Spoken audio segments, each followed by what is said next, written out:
त्रिदलं त्रिगुणाकारं त्रिनेत्रं च त्रियायुधं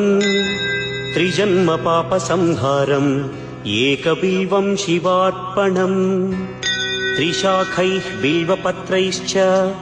अच्छिद्रैः कोमलैः शुभैः तव पूजां करिष्यामि एकबिल्वं शिवार्पणम् कोटिकन्या महादानं तिलपर्वतकोटयः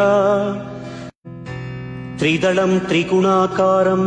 त्रिनेत्रं च त्रियायुधं त्रिजन्म पापसंहारम् एकबिल्वं शिवार्पणम् त्रिशाखैः बिल्वपत्रैश्च अच्छिद्रैः कोमलैः शुभैः तव पूजां करिष्यामि एकबिल्वं शिवार्पणम् कोटिकन्या महादानं तिलपर्वत